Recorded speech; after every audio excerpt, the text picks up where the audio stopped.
Naranasan niyo na po ba na magkaroon ng kadiliman sa buhay?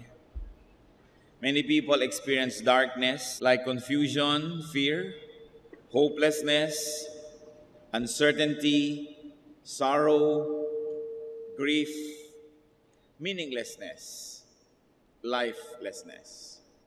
Napakahirap dumana sa mga dilim sa buhay na parang wala ng katapusan. That is why people love light. Pagka po nawawala ng kuryente at biglang nagkaroon, makakarinig kayo ng isang chorus ng mga tao na parang, wow, natutuwa sila at bumalik na ang ilaw. At lalong-lalo sa hindi makatulog, napakalaking bagay yung lumiliwanag na at nagbubukang liwayway. Yung mga may mga problema, hindi sila makatulog, gusto na nilang mag-umaga. Napakasarap isipin na ang Panginoong Jesus ang ating liwanag.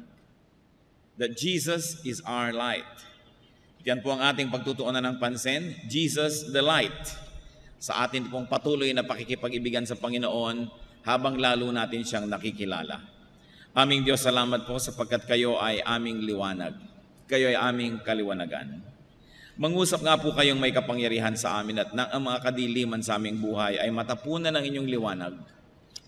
Papagliwanagin niyo ang aming mga nagdidilim na isip, Panginoon, ang nagdidilim na buhay, at nawa ang liwanag niyo ang siyang maging buhay naming lahat. Ipatawad niyo po ang aming mga kasalanan, Panginoon. Linisin kami sa aming mga karumihan at mangusap kayong may kapangyarihan sa amin ngayon. Nais po naming madinig ang inyong tinig, loobin niyo na maunawaan namin. We reject lies and falsehood. We reject deception, and we accept your truth, O Holy One of God. Holy Spirit, enlighten us. Father, speak to us. In the name of your Son, Jesus, we pray. Jesus, the light, our light. Sa Matthew 4:12 to 17, atin pong makikita ang halaga ng Panginoon na nag-uumpisahan palang makita ng mga tao nung ang Panginoon ay nag-uumpisang magministeryo. When Jesus heard that John had been put in prison, he returned to Galilee.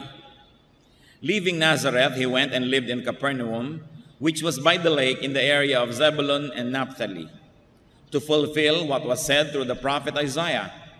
Land of Zebulun and land of Naphtali, the way to the sea, along the Jordan, Galilee of the Gentiles, the people living in darkness have seen a great light. On those living in the land of the shadow of death, a light has dawned. From that time on, Jesus began to preach, repent, for the kingdom of heaven is near.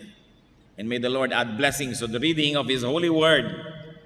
Ito pong Galilee of the Gentiles ay karamihan ng ibinansag at kadalasan ng itinawag sa Galilee dahil noong mga 200 years before Christ ay napakaraming Gentiles na tumira sa Galilee. Among them Egyptians, Phoenicians, or the ancestors of the present-day Lebanese, at saka mga Arabs. Sa panahon po na ating binasa, itong si Juan na nagbabautismo ay kinulong. Ito'y napakalaking kabiguan sa mga nananalig na sanang may pag-asa.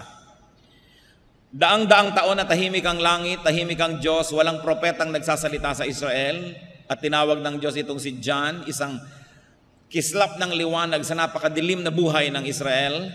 Subalit, umaasa na sana at ang mga tao ay nagkakaroon ng liwanag, subalit siya ikinulong, dinakip, at ngayon kadiliman na naman ang naghahari sa puso ng mga tao. It was a time of disappointment, of sorrow and despair.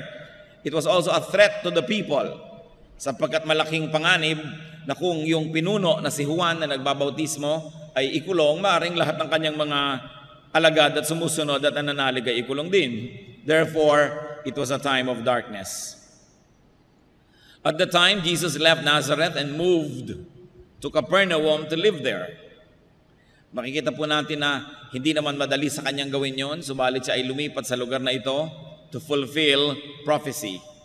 Yun pong binasa natin na Matthew 4:15 to 16 ay isang alingaw-ngaw lamang or echo ng Isaiah 9:1-2. At sa Luke 2:32, inuulit po ang temang ito, a light for revelation to the Gentiles and for glory to your people, Israel. Ito po yung reference sa Panginoong Jesus. So who were the Gentiles? They were geographical Gentiles. Yung mga nakatira sa mga lugar na maraming hindi anak ng Israel, at marami naman kahit anak ng Israel, spiritual Gentiles. Natagurian na Israelite pero nabubuhay din sa dilim, sa kawalan ng pag-asa at sa kasalanan. So the Lord Jesus Christ was light for the Gentiles, both the geographical, racial, and spiritual Gentiles. In other words, the Lord was hope and light for those who are living in godlessness. Paano po ba nagkakaroon ng godlessness? Bakit may mga taong sinasabing godless? O hindi na nanalig sa Diyos? O malayo sa Diyos? More often than not, ang mga tao pong ito ay nalalayo lang sa Diyos, nabubuhay ng lumalabag sa kalooban ng Diyos dahil lang wala silang pag-asa. Dahil wala nang inaasahan, walang pinaniniwalaan, at walang liwanag na nababanaag sa buhay, sila po ay pinagdidimla ng isip, natural, at sila ay nagwawala, nawawalan sila ng kontrol sa sarili, sinisira ang sarili at ang lahat ng makasalamuha dahil walang inaasahan. Kaya nakikita nyo po, sa sobrang maralita, miserable ang buhay. Doon sa mga, hindi naman lahat, pero nangyayari ito, kung minsan nakatira sa mga slums, sa mga ang sikip-sikip, ang hirap-hirap, ang baho-baho, konting pagkakadiferensyahan, nagsasaksakan. Konting maliit na bagay, nagtatagaan, nagbabarilan. Kasi walang masyadong inaasahan. Madilim ang kahapon, madilim ang bukas, walang hope. Pero nakita niyo po yung mga medyo maayos-ayos ang buhay. Kahit medyo nararanasan ng hirap, pero sinisikap maging disente, sinisikap pigilin ang sarili na huwag makagawa ng masama dahil baka lumala ang sitwasyon sa buhay, samantalang may pag-asa namang umasenso ito. At nakikita niyo po yung talagang tunay na masarap ang buhay, yung nakakakita ng maraming liwanag at masaya ang buhay, maraming pinapalampas. Hindi makikipagpatayan yan para sa 10 pesos. Hindi makikipagbarilan dahil sa maliit na bagay dahil iniisip niya, I have so much to lose, there is so much to enjoy, why will I live in a godlessness state? In a godless state. Kaya po ang tinatawag natin mga taong hindi makadiyos, malayo sa Diyos, wala lang kasing pag-asa at inaasahan. Kaya ang ating dapat ginagawa, nagiging munting liwanag tayo ng sanlibutan. Kaya ang sabi, you are the light of the world. At kung yung mga taong maiinitin ng ulo, papatay sa kahit konting halaga lamang, sa isang cellphone ay papatay o magpapakamatay dahil wala nang malaking inaasahan sa buhay, kung tayo magbibigay sa kanila ng pag-asa, liwanag, lakas ng loob, sila ay magiging mas makadiyos. Kaya mahalagang unawain po natin kung sino si Jesus, siya ay liwanag ng sanlibutan. Dapat dinadala natin ang liwanag na yon kanino man. That we, the people of God, must preach hope instead of condemnation, instead of issues. Kesa tayo nananakot, pinagtatalo-talunan ng mga kung sinong mas mahusay na relihiyon, dapat ang atin pong ipangaral ay pag-asa, liwanag, sapagkat oras na ang tao'y nagkaroon ng pag-asa, magsisikap siya. Magkakaroon siya ng inspirasyon, ng lakas, ng pagtitiis, sapagkat may inaasahan. Ang nagiging desperado lang ay yung walang inaasahan. Kaya sabi nga ng isang tao, nakawin mo na ang lahat, huwag lang ang pangarap. Huwag lang ang pag-asa. Huwag lang yung inaasam.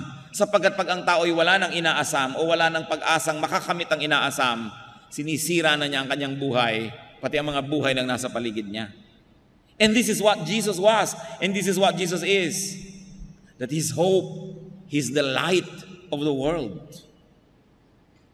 So Jesus fulfilled prophecy by living in this certain area, and the Lord Jesus, of course, preached hope. Pag-asa. Sabi sa Matthew 4:17, from that time on, Jesus began to preach. And what was the preaching? Repent, for the kingdom of heaven is near. Nakita niyo po yung tumatakbo sa mga kompetisyon, sa mga karera? Sasabihin, malapit na, sige na, malapit na. Nakakita ka ba ng cheering squad na sinasabi doon sa tumatakbo, malayo pa, malayo pa. Naku, ang layo-layo pa. Eh di nawala ng pag-asa. Pero pag sinabi mong malapit na, konting tiis, abot kamay na, pwede mo nang maging totoo ang inaasahan mo. Lumalakas ang loob at lumalakas ang katawan. At yun po ang sinabi ng Panginoon. At ang maganda dito, hindi lang to cheering, hindi lang pampalakas ang loob, totoo. Sabi niya, the kingdom of heaven is near. Yung mga taong nabubuhay sa kasalanan, tinitigasan ng puso, dahil akala nila ang layo ng langit, ano man ang gawin nila, hindi nila maaabot. Eh kung sinabi ninyong, the kingdom of heaven is near, abot kamay, malapit. Yun pong sabi ni Lord that the kingdom of heaven is near. The word near is very important. It uses a verb in the Greek that says, lumalapit, papalapit, lumapit na ang kaharian ng langit sa tao.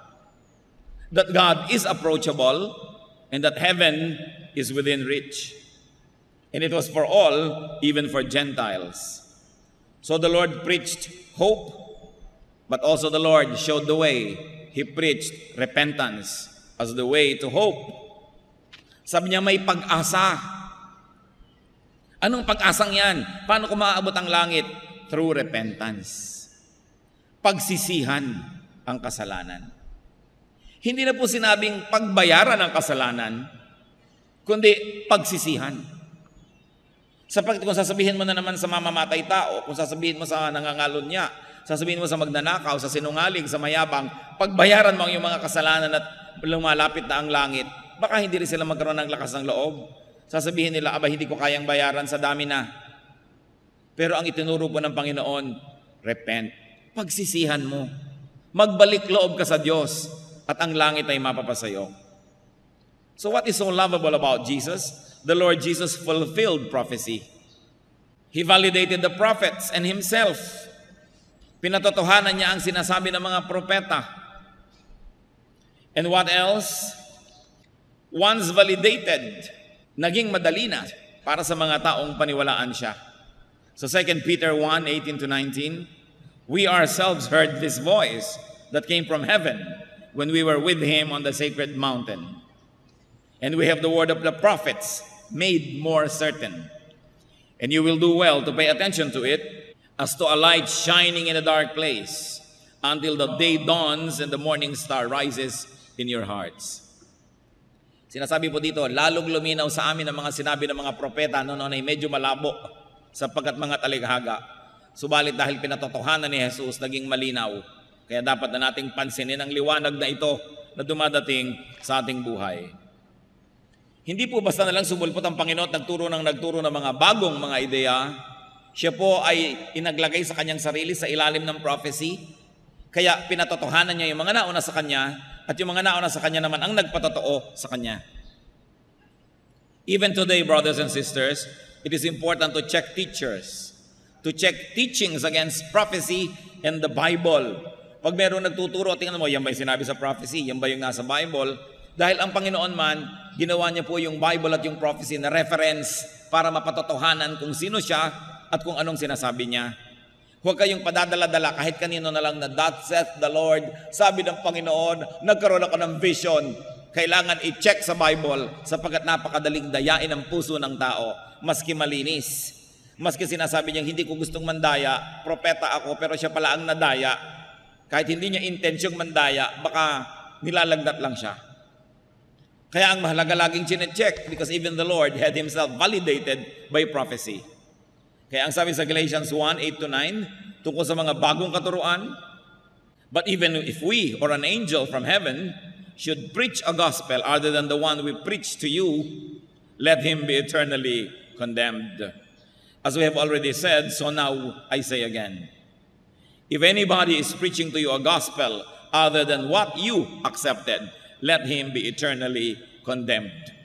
Sabi po ng maakda ng Galatians, kung may magtuturo pa sa inyo ng ibang daan ng kaligtasan, liban sa naituro na sa inyo dito sa Biblia, ay sumpain ang nagtuturo na yun. Ito nang naisulat, yun na, wala nang iba. Huwag nang dagdagan pa. Laging i-check, nasa Bible ba yan? Sinabi ba yan sa Bible? Pag may nagkiklaim, ganito pong gawin natin, ganitong ginawa ko sa buhay ko, so gawin nyo rin sa buhay nyo. Sasabihin nyo, teka, sa kanyang buhay, baka totoo, pero sabi ba sa Bible, para sa lahat ng tao yun? Pag may nagsabi sa inyong, alam nyo, 31 araw akong nag-ayuno at sinagot ang aking dalangin. Therefore, 31 araw din kayo mag-ayuno para sagutin ang dalangin nyo. Teka, mo, sa'yo siguro nag-work personal. But does your personal experience become a universal truth to everybody? So you check the scripture. Sinabi ba sa Bible na para sa lahat yon? O baka man para lang sa kanya? Kung para sa kanya, paano natin pabubulaanan? Nag-work naman talaga sa kanya.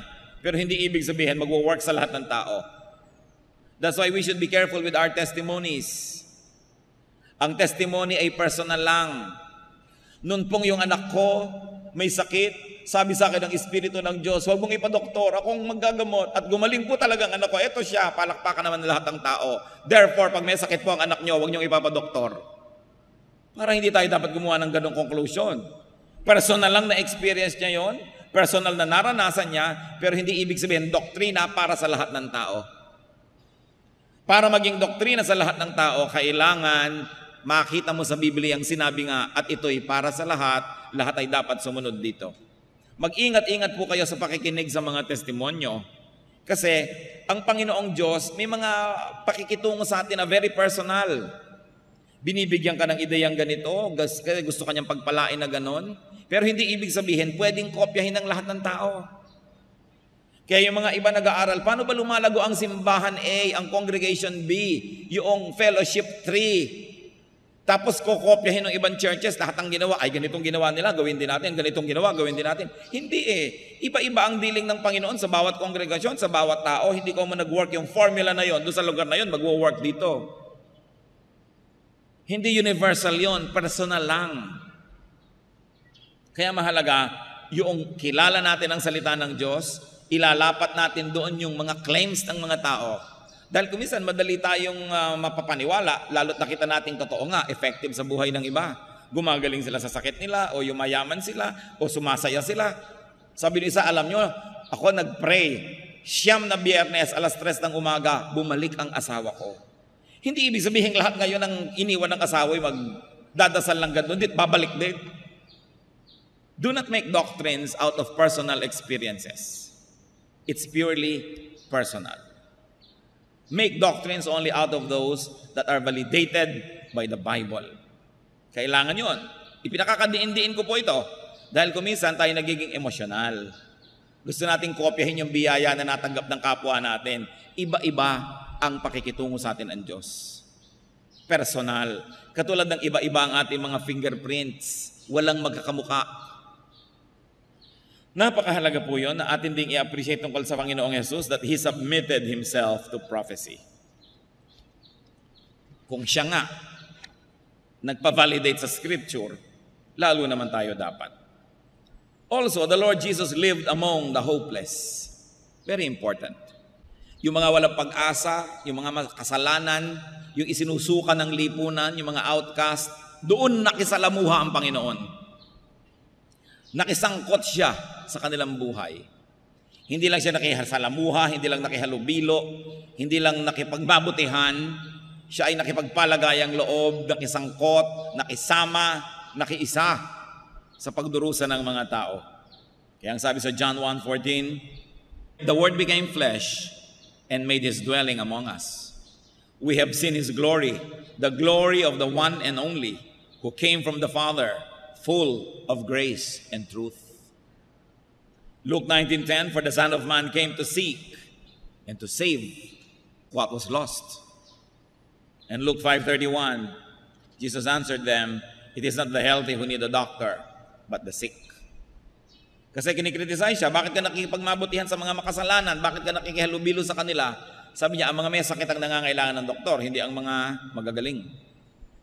Kaya ako ay nakikisalamuha sa mga kapuspalad, sa mga kawawa, sa mga walang pag-asa. Kaya po sobrang kaibig-ibig ang Panginoon.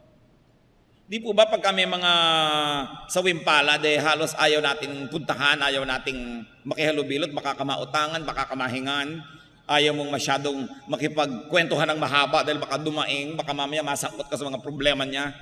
Kasi yun ang selfish human nature. But the Lord shows us the way. Siya mismo ang gumawa ng paraan umalis sa langit, tumira sa lupa, makasama ng tao, at among the people, ang hinanapan niya yung mga pinakaaba, pinakakawawa, pinakawalang pag-asa. And he became the light in darkness. He became the light to people. At ang kanyang isang description sa kanyang sarili, John 9:5, I am the light of the world. Ano po ba yung light? Light, of course, equals life. Kahit sa biology, alam natin na kung walang photosynthesis, walang liwanag galing sa araw, walang halaman. Kung walang halaman, walang kakainin ng hayop. Kung walang kakainin ng hayop, walang kakainin ang kapwa hayop na kumakain ng hayop at taong kumakain ng hayop. Paano magkakaroon ng buhay? Light is warmth. Kaya nakita nyo, pag kami mga premature na ipinanganak ng mga baby o kaya mga bagong mga sisiw, may liwanag para uminit at sila ay patuloy na mabuhay. Light is guide. Sa gabing madilim, ano po ang naging guide ng mga wise men para mahanap ang Panginoong Jesus? Bituin, liwanag. At kahit sa mga madidilim na auditorium, may mumunting mga liwanag sa hagdanan para hindi ka mahulog at matapilok because light is guide. Therefore, light is bridge. Bakit po ang layo-layo nyo, pag tiningnan ko kayo at tiningnan nyo ako, tayo nagkakaroon ng tulay, nararamdaman kong mararamdaman nyo, makararamdaman nyo ang nararamdaman ko, magkakasenyasan tayo, nagkakabasahan tayo ng isip, dahil may liwanag. Kahit ang layo natin, pag may liwanag sa pagitan natin, may tulay para tayo magkita. Kahit nga nandun sa buwan ang layo-layo, makikita mo. Dahil may liwanag. Pero subukan nyo mawala ng liwanag, kahit ang lapit, hindi nyo makikita. Ganun kahalaga ang liwanag. And because also light is beauty. Kaya nakikita nyo po yung mga neon lights, yung mga Christmas lights, yung mga lighting effects. Light is beauty. At napakaganda ng description sa Panginoon. If you are in darkness, if you are discouraged or hopeless, or if someone close to you is in darkness and hopeless, especially if it's you, the Lord wants to live in you. Ito po ang mensahe na sinasabi doon. Nung siya ay tumira among the Gentiles, gusto niya na makipagmabutihan, makiisa doon sa mga nawawala ng pag-asa, sa mga may kadiliman at pinagdidimlan. Kung kayo po ay nasasabing may dilim ang buhay ko, kayo ang gustong-gustong puntahan ni Jesus. Kung sinasabi ko yan, ako ang gustong-gustong puntahan niya, sapagkat ang liwanag ay talagang naghahanap ng dilim kung saan siya magkakaroon ng kahulugan. Matthew 11:28, come to me all of you who are weary and burdened, and I'll give you rest. Dapat ang ibinibigay ng relihiyon, rest. Kung talaga magiging espiritual ang relihiyon at magiging Kristiyano. Pero hindi kadalasan, pampapagod ang relihiyon. Because religion will blackmail you, will scare you into working so hard so that religion can use you and exploit you. Pero ang sabi ni Lord, I'll give you rest. Payapa dapat ang iyong loob. Pagod man ang iyong katawan, dapat tahimik ang iyong kalooban kung ang Panginoon ay nasa iyo. At sabi sa 1 Peter 5:7, cast all your anxiety on Him because He cares for you. What was so precious about the declaration of the Lord, even to the Gentiles? The Lord declared the nearness of the kingdom of God. He declared the nearness. Nakikita po natin na malayo ang Diyos sa mga may kasalanan. Malayo sa tingin lang nila. Pero sabi ng Panginoon, hindi yan totoo. Malapit ako. Paano? Maraming religious person, ang layo-layo nila doon sa makasalanan, iwas ng iwas. Ayaw nila makihalubilo. Katulad ng panahon ng Panginoon, siya ay lagi na lamang na nasusumbatan, pinapagalitan at nakikriticize dahil nakikipagmabutihan siya sa mga makasalanan. Akala tuloy ng mga makasalanan, yung mga relihiyosong tao, ang representative ng langit dahil malayo sa kanila, therefore malayo sa kanila ang Diyos. Kaya ipinakita po niya ng Panginoon na siya ay nakisalamuha. Hindi dapat tayong puro pagpapahirap sa kapwa ang ginagawa natin. Alam mo, para ka matanggap ng Diyos, dapat ganito, dapat ganyan, dapat ganyan. Ang dami natin binibigay na requirement. Ang sinasabi ni Lord, repent. Magsisi. Pagsisihan ng mga kasalanan. At abot kamay lamang ang langit. the Lord Jesus Christ brought heaven near to us. Kaya yung ipinapanalangin nating, Thy kingdom come, mapasa amin ang kaharian mo, no? Dumating dito sa lupa ang nandoon sa langit. Ito'y nangyari sa Panginoon. Kaya ang tanong ito mga kapatid, malapit po ba sa puso natin ang langit? Tayo ba'y may kasiyahan, kagalakan, pag-asa, kapayapaan, o baligtad o wala? Kasi kuminsan kahit may relihiyon ka, kahit ka religyoso, parang malayo ang langit. Ang kailangan natin ay namnamin, unawain ang ibig sabihin ni Jesus, that the kingdom of heaven is near. That is why Matthew, Mark, Luke are called Gospels. Maging ang John. Kasi good news. What is the good news? The kingdom of heaven is near. And the Lord taught the way to the now reachable kingdom of God, and that is through repentance. To turn away from sin and to turn to the living God. Repentance is a central theme of the New Testament. Yan talaga po ang tema ng New Testament. So, why is Jesus lovable? Because Jesus came from heaven to earth to be the light of the world. And because of Jesus, life can be bright. Ano po ba ang mga kadiliman sa ating buhay? Saang lugar ba ng buhay natin tayo pinagdidimlan o parang kulang sa liwanag? Remember that the Lord Himself is the light of the world. That the Lord is the righteousness of the sinners, the hope of the hopeless. Romans 8:31-34. What then shall we say in response to this? If God is for us, who can be against us? He who did not spare His own Son, but gave Him up for us all, will He not also, along with Him, graciously give us all things? Who will bring any charge against those whom God has chosen? It is God who justifies. Who is He that condemns?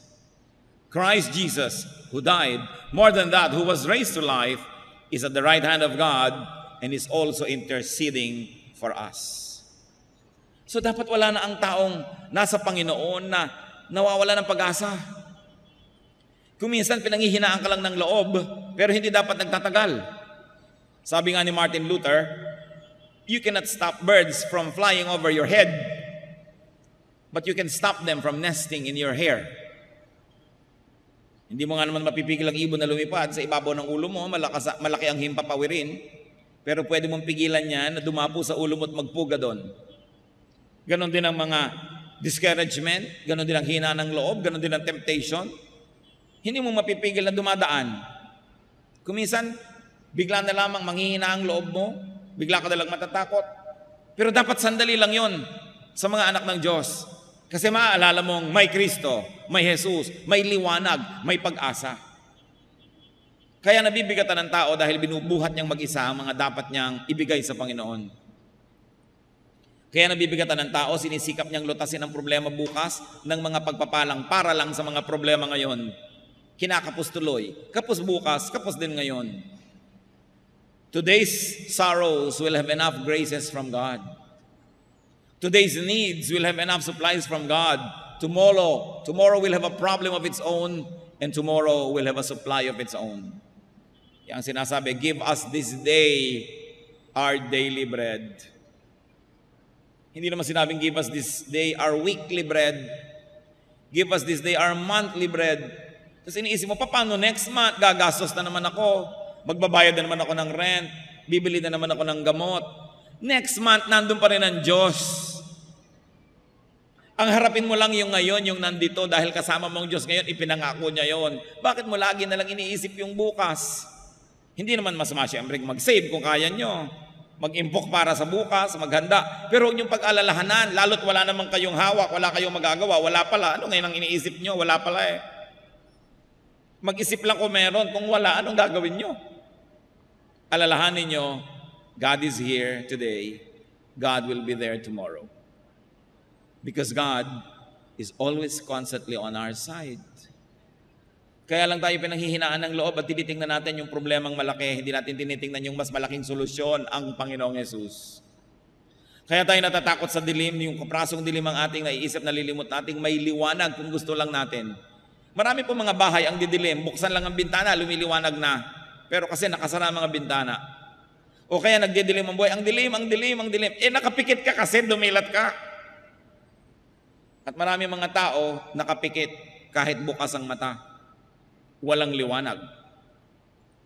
O ang liwaliwanag na didiliman kasi pagkakapal-kapal ng dark glasses na suot. Maliwanag po, may pag-asa. Baka may suot lang kayong madidilim na salamin. Kaya dapat tanggalin. Kumisan ang liwaliwanag, ang ganda-ganda ng view, hindi makita kasi may cataract. So ooperahan, tatanggalin ang cataract. Maraming nakatakip sa liwanag ng Diyos sa ating buhay. Kaya tuloy tayo nagdidilim. Kaya tayo may mga kadiliman. Remember that Jesus is light. And because of that, we can have peace. That Jesus is lovely and lovable. So do not live in darkness. Do not be afraid of the dark. Let Jesus give you peace. Let the light of Jesus shine on you. Tayo yumuko sa presensya ng Panginoon at pagbulay-bulayan ito. Meditate on Jesus as hope, as peace, as light. Magbulay-bulay tayo. Huwag tayong paabala kanino man sa anumang isipin. Ano ang ating kadiliman? Ang Panginoong Diyos ang liwanag. Ano ang mga kabigatan natin? Ang sabi ng Panginoon, ibigay sa akin. Jesus lived among the Gentiles so that He could be their light. Tayo ang mga Gentiles na yon. Hindi na dapat madilim pa kung nandyan na ang Panginoon. Baka kailangan lang buksan ang isip, buksan ang bintana, tanggalin ang madidilim na salamin, kuskusin ang mata at ang makakita ng mabuti-buti. Subalit ang liwanag ng Panginoon ay para sa lahat. Panginoong Diyos, sa amin pong pagbubulay-bulay, ipakita mo ang iyong liwanag. Kung meron sa amin, Panginoon, na nawawala ng pag-asa, pinanghihinaan ng loob, huwag niyong payagang magtagal ito sa aming puso sapagkat hindi bagay sa inyong mga anak ang may ganitong alalahanin. Meron kaming napakaresponsable, maibigin, mayaman, makapangyarihang magulang. Hindi bagay sa mga anak na ganito ang lagi nang mag-alala at matakot. At dahil kayo'y liwanag, Panginoon, turuan niyo kami maging responsable. Sapagkat anumang ginagawa o iniisip namin ay hindi nakatago sa dilim, nasa liwanag, dahil kami ay anak ng kaliwanagan. Kung may mga anak kayo, Panginoon, na nagkukubli sa dilim, nabubuhay ng may kasalanan, pagkukunwari, pagbabalat kayo, pandaraya, ipakita mo, Panginoon, na hindi kami pwedeng mandaya, na maaring na ikukubli namin sa ilang tao. Pero kita nyo, sapagkat kayo'y liwanag, walang maitatago sa inyo. Ituro mo sa amin ang buhay na pareho lang, sa diliman o liwanag kami mapunta, kita man ang kapwa o hindi, ang buhay namin maging pareho. Sunugin mo, Panginoon, tupukin ang aming mga pagkukunwari, at kami maging mga totoong anak mo, may nanonood mang kapwa-tao o wala. Sapagkat kayo, Lord, ang tunay na nanonood sa aming buhay. Teach us to live and perform for the audience of one, and you are that audience.